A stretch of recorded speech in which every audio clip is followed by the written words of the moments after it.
Welcome to Smart in the City, the Babel podcast. I am your host, Tamlin Shimizu, and really at Babel, we aim to connect the players in the smart city industry with high quality information and ideas through our platform and services. This podcast is really an extension of this goal and mission to drive the change for a better urban life. First, a quick announcement from Babel. We are delighted to announce a new interactive online training course, Smarter Connected Places, Experiential Learning for Tomorrow's Urban Leaders. You can find the link for more information and how to register in the show notes. The training starts on November 15th, so make sure not to miss it. Now on to our regular programming. Yeah, let's go to Sweden again, shall we? So today on the journey, we are venturing into the city of Umeå in Sweden, which is a university town and especially known for being a research hub in Sweden, if I'm not mistaken. So with me for this episode is a wonderful guest, Carina Askan, who is a strategic developer at the city of Umeå and the project manager of the Ruggedised H2020 project. So yeah, welcome to the show. Thanks. Did you want to add anything to your title, or did that cover it? Sounded good. Okay. I think. Good. We'll dig into your background a bit in a little bit. So I want to get us just a little bit warmed up before we dive in a bit deeper to everything you're working on, which I'm excited to hear about. And so in your bio for Urban Future Conference that we're at right now, by the way, in the beautiful city of Helsingborg, it says you are a magician. So what are you a magician of? Oh, yeah. I knew I was going to get a question about that because I wrote it down. But I think you have to be kind of a magician to change, to do change, to make people know that something has to be done. So I think that's kind of the main core of my work, to trigger people to do something else. And that's really, really hard. Yeah. So you have to kind of show work your magic. Yeah, exactly. Cool. Yeah, that it struck me. I mean, when I was reading your bio, it's very, wow, that's interesting. And I want to get to know you better so that I can ask you that. So, you're a strategic developer. Yeah. Okay. So what does that mean also? It could mean really anything, but my role at the city is to work for the long-term planning of a sustainable city. Umeå is a very growing city, and to make it sustainable or keep it sustainable in the future when it's even bigger, you have to look at the strategic planning, how to hold on to the planning and not change your course when things are going a bit slow. It's more to keep the eye on the horizon, kind of above the horizon, to see what do we need to do now to have a sustainable city in 50 years or in 10 years or whenever the goal for something that we're doing is. Okay, cool. Big ambitions and a big role as well. Mm-hmm. Yeah, it's a bit difficult sometimes to convince people that want some kind of result now, because it's much more fun to have a result now, to deliver something now. But the long term is someone has to look at the long term as well. Exactly. Gotcha. So, I believe it also said in your bio something about, social sustainability. Mm-hmm. So what is social sustainability to you? Well, it's the part where the people, you can't leave the people behind, because sometimes you might look a bit too much on what you're doing, some technical development, but we're building a city for people, and to keep a city social sustainable when it's growing, it's really difficult. I think it's the most difficult part of it, because technology is not so hard. It's there everywhere. Yeah. And to have a good life is social sustainable life. It's different for everyone. Also, everyone doesn't have the same view of what is a good life or a sustainable life or social sustainability. But Umeå is also focusing very much on gender equality. Okay, yeah. We see that as a base for social sustainability, that men and women must have the same opportunity to form their life as they want. So yeah, I love that. I've focused on that topic actually a lot, kind of in my former life, as I like to say. I'm working in women's education, and quite passionate about that, Lynn. So I'd have to dig into your mind a bit more on that one. So can you? I also am quite familiar with the Ruggedised project previously, but can you tell our listeners also what it is, what is the focus, and where you're at really with the project? Yeah, Ruggedised, like you said in the beginning here, it's a Horizon 2020 project where Umeå is working together with Rotterdam and Glasgow we are the 3 lighthouse cities developing smart districts in our cities. So it's like you could say that we have a living lab of 1 district each, where we're trying to make it sustainable by smart solutions. But sometimes when people ask what is smart, I think it's the same as sustainable. You have to look at the social side, the economical side, and the ecological side. So we have a innovation district in Umeå where we have the university and the hospital area. It's we've tried different kind of solutions, mostly connected to energy, because of a city in north of Sweden, we're kind of obsessed with heat. Rightfully so. Yes. So,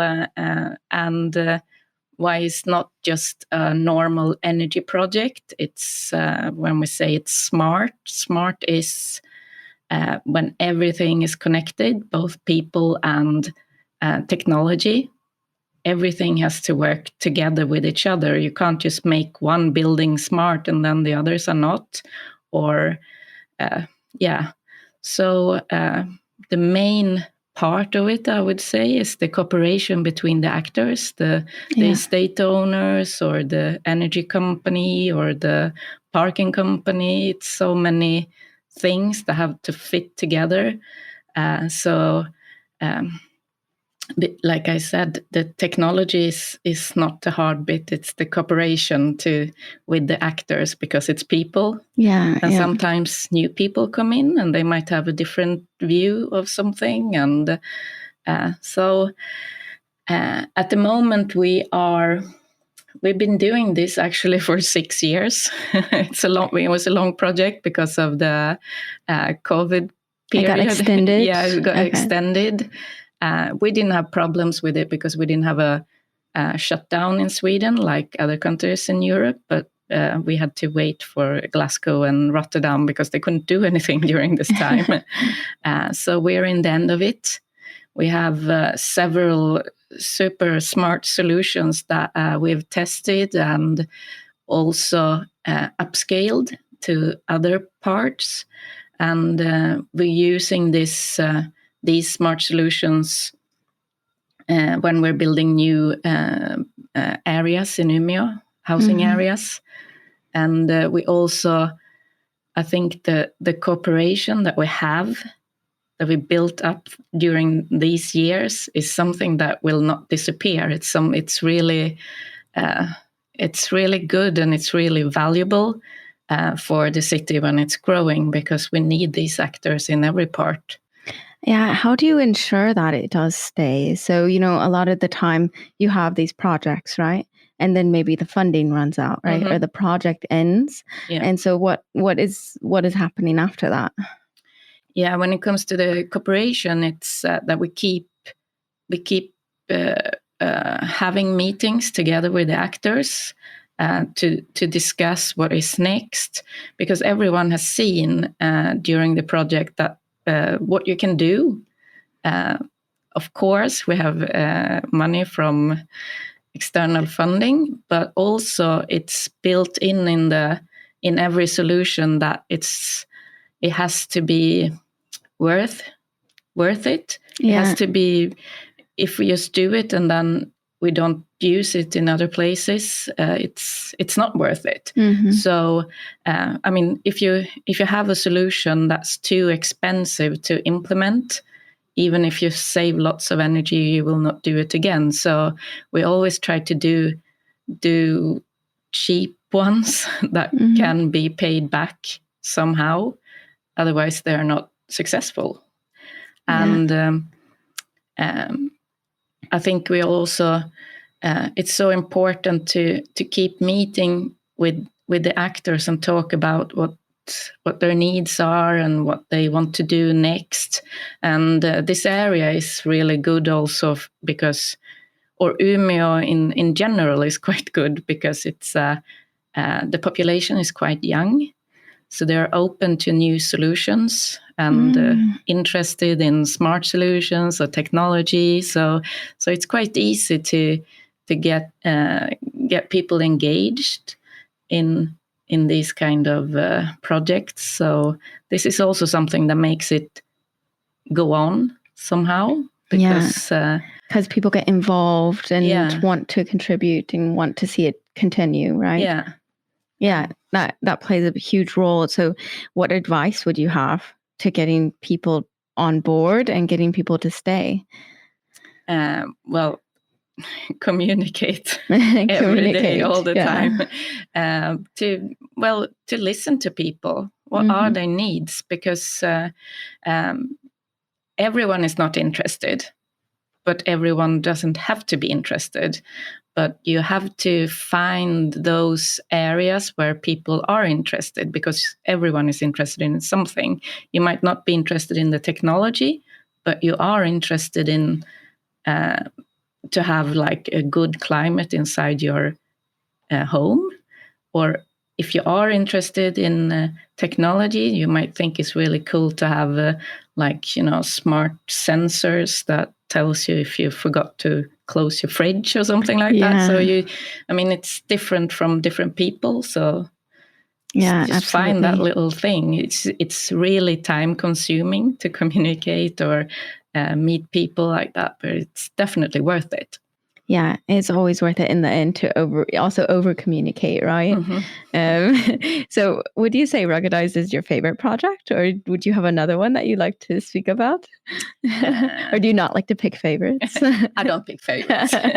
Everyone is good in their own ways, and they have different kind of outcomes or goals.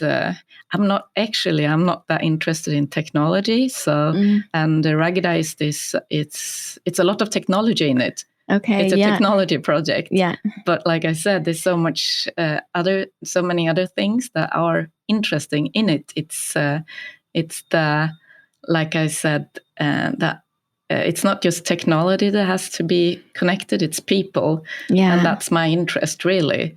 So technology is something that just, we use it.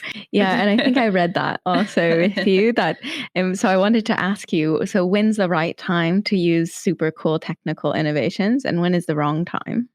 Oh, it depends on the people that you're working with, what their interest is. Yeah. And in public space, super technology is usually not a good way to go, because when in the smart city technology area, it's usually quite sensitive equipment with sensors and super smart technology to see when a bus is coming or something like that. It has to be in a public space. Everything has to be really robust. Yeah. And in Umeå, where we have the extreme weather, really, in the wintertime, it can go below, 25, 30 below zero. And in the summertime, the other way, like 25, 30 degrees warm. So it has to has to manage all these shifts in weather. Yeah. So the extreme weather makes it difficult for these technologies to be as effective and really do their job. So then what do you do instead? You use human solutions. Yeah. You might use some kind of smart cooperation model or cooperation or business model that is not that you don't need technology to become smart. Mm-hmm. For example, a smart parking strategy or something. Yeah. Or making deals together with housing companies to provide bike garages instead of car garages. Yeah. That kind of just not so technical solutions, really. Yeah. I always say that a smart city, and we'll actually touch on this later for sure, but I actually say it's, for me personally, it's knowing when to use technology and when not to use it as well, is what makes a city smart. So I also wanted to ask you, because I saw that Umeå is working on a gamification solution. And so I was wondering your opinion on that, what you think about gamification, and if that's the direction that we should be going as far as prompting citizen behavior change, etc. Well, I would say maybe not so good, perhaps, as we didn't. I wouldn't say that solution was a success. We tried to get people to in like a housing where we have flats to get people to kind of compete, to game between them who could save the most energy. Yeah. But in these days, it was based on an app. Okay. And people are just sick of apps. It's like another app, and it has to be really, really cool, or, you're competing with Apple, kind of, So it's difficult to get people to what's in it for them, really. I think it's easy. What people really want is to see like quick results, that if I do this, I will save money. And energy is a bit too cheap to get that quick result. So what's the solution? Expensive energy. It is going up, the prices, right? Yeah. So what's the solution there, do you think? It's a difficult question because in Sweden, in many places, we have when you rent a flat, the heat is included in the rent. So it's very difficult. You don't see if it's how much you use or not. Yeah. So if maybe the solution then for that case would be that it would be landlords have to split it or something along those lines, right? Or I'm not going to say that energy should be more expensive, but maybe you could get something else in return than money, because if you look at the money, it's not that, it's not that big. Maybe you get something else. Maybe you get a free commuting card on the public transport. Yeah. If you save more, something like that. That's something we want to test, at least, to see how people react to that.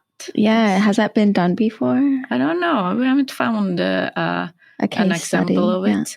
But when we asked around in the university amongst students to hear what would be good to just get in return if you did something good, like turned off the lights in the classrooms or something, and what they answered was like, free coffee would be good. So it's not much that's, People are usually incentivized a lot by free coffee. Not even free. It doesn't even have to be free sometimes. But just coffee. Just coffee. Yeah. It's a good dangling the carrot before the nose, right? So also you talk a bit about the students and how open-minded they are. And you obviously have a big student population there. And so there's quite a lot of forward-thinking people with new ideas and everything like that. I guess one part of the question is, what's also like the bad part of this? Is there anything that's, I guess, are there any hurdles when you have like a big student population and things like that in your city?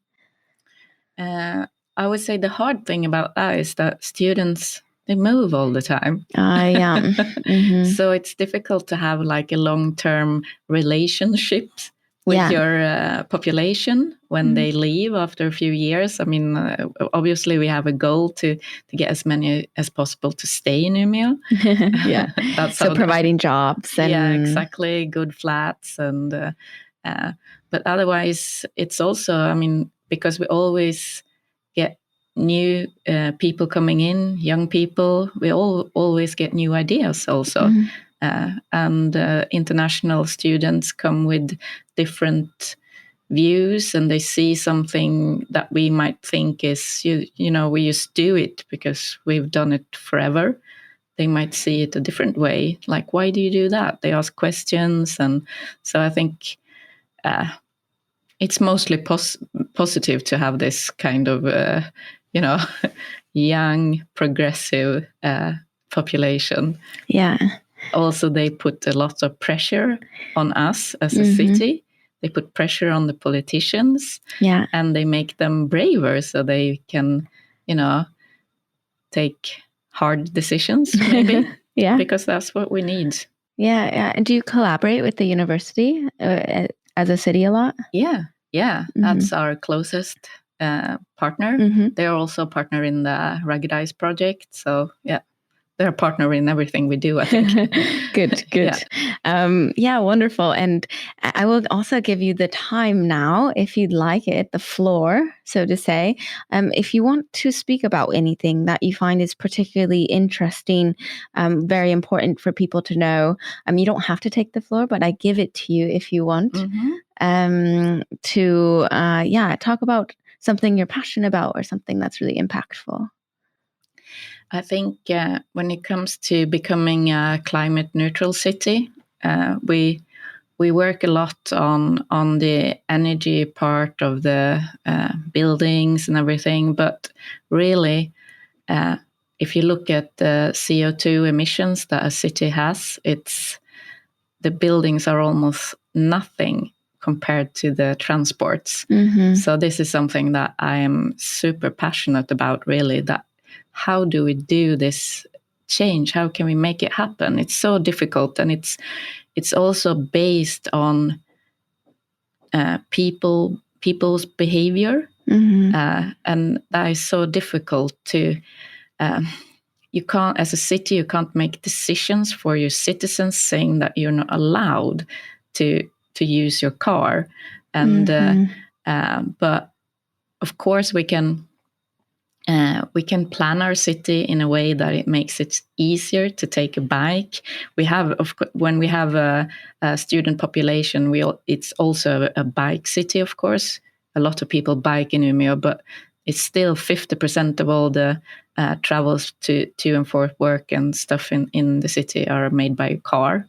And it doesn't really help if we just, all the cars are electric, like you get that idea sometimes from people.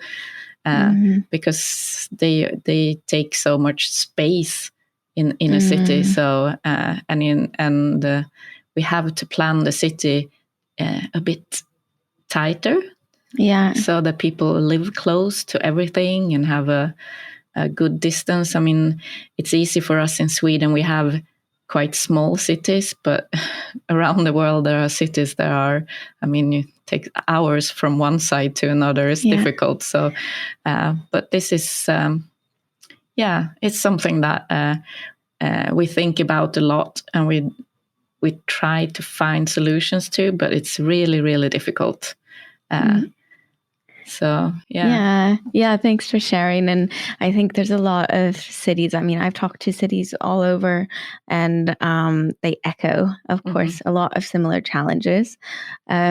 So can you collaborate more and learn more from each other, or what would you say with that? I think we do. Cities collaborate all the time, Yeah. and we share our good ideas and we copy each other. But every city is different, also. Yeah. You can't always copy the same solution. But I think just being here in Helsingborg now, listening to different solutions, we will come back with, wow, that's a good idea. Maybe we could try that out. Yeah.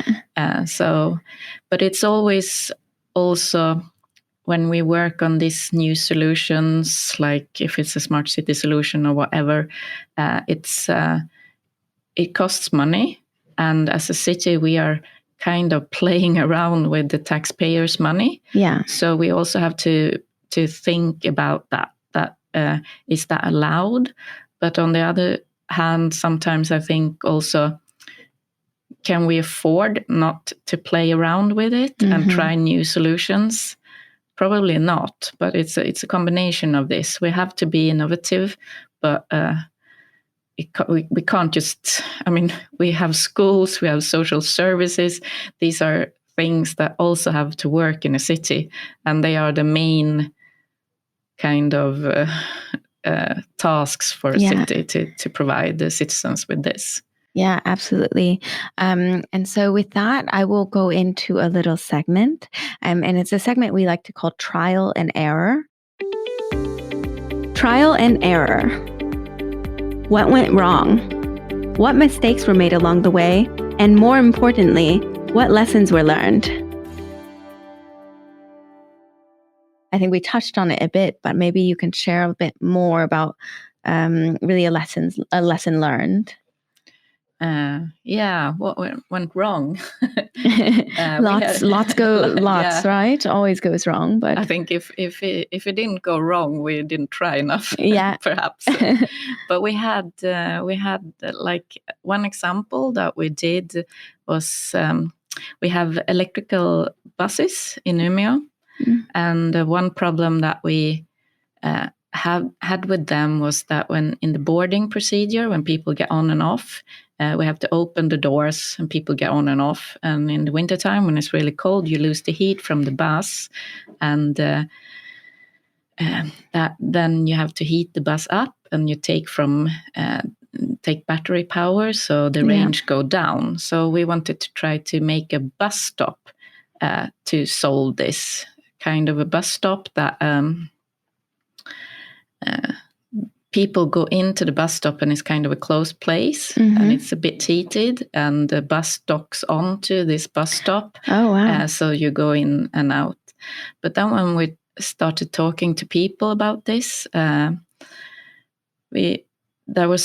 is an example of when we forgot to think that it was people that are going to use this place. And it was really good that we had students testing out the idea. And what we got from especially young women saying that, no way I would go into a bus stop if there's a horrible person standing there. Why would I? Because you go into like a closed place, waiting there on your own at night, maybe with someone. And if you don't feel secure, you have to go out, and then you would lose your ticket, kind of. And another thing that went wrong with this was that we procured new buses. And the design we had from the beginning was a different design from the new buses that we bought in, meaning that the doors were in a different place on the new buses. So it didn't match up. It didn't match up. So in the end, we had some designers designed like an open, really cool bus stop. So it was good in the end, but this was quite an expensive journey. It was a journey and expensive, and we learned that first of all, you have to talk to the people who are going to use something to Yeah, that's interesting. I never thought of that concept before. Also, this kind of like hooking up, or how you can keep heat in a bus. And these are interesting topics. So, and we also touched again on that, the topic of kind of this gender equality, equity type lens. Can you just briefly mention maybe something else that how is the city addressing some of these challenges with gender inequality?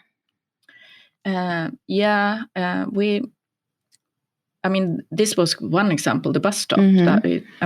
Women, because it's very important that people feel safe and secure in the city. And we have seen that it's young women that don't feel secure enough. They feel less secure than men, but men end up in more trouble than women. So it's not the real, it's not actual. It's just the feeling of security, kind of. But we have also, I can say one example where we saw this in the planning. We built lots of nice places for young people to hang out, football fields, skating park in an area. And we thought that, women play football also, and skaters are both men and women. But we ended up talking to some women that don't do anything. They just wanted to hang out. And they said that if we go and we want to sunbathe and we sit in the skate park, then some guys will come there and they'll say, move away, we want to skate. Or if they sit on the football field, move away, we want to play football. So what we did to target this group of women that just want to hang out, that normally now they hung out in the city center just doing nothing. We did a project to build a new park where you could hang out. And we did it with a dialogue with only young women. It was like a kind of an inclusion by exclusion. So we excluded all other target groups. The park is for everyone, but it was only young women that could give their input to this park. So it was built upon their wishes and everything. And That's inclusion through exclusion. I like that. That's an interesting concept. So, thanks so much. And I have to ask you one more question, because it's a question we ask every single guest. And I think we spoke a bit about it, but maybe you can elaborate a bit on, to you, what is a smart city? It's a city where everything is connected, both people and technology, where everyone is working together to achieve the goal of the climate neutral city. And a smart city doesn't have to be lots of sensors or connectivity, or it's just it could be smart by people also. Wonderful answer. So good one for that. And with that, I won't take up any more of your time. You can go and enjoy this intermittently nice day. It rained a little bit and then some sun, and we're also at a wonderful conference right now, learning a lot and exchanging a lot with different people. So I hope that you really enjoy the conference, and thank you so much for taking the time to speak with me. Oh, thanks for listening. It was really nice to meet you. I'll listen anytime. So, and to all of our listeners also on the podcast, don't forget you can always create a free account on babel-smartcities.eu. And you can find out more about different smart city projects, solutions, and implementations. Thank you all for listening. I'll see you at the next stop on the journey to a better urban life. A few well-known metal bands are from Umeå. Are you a heavy metal music fan? Yes, definitely. Yeah? Of course. Okay, very nice.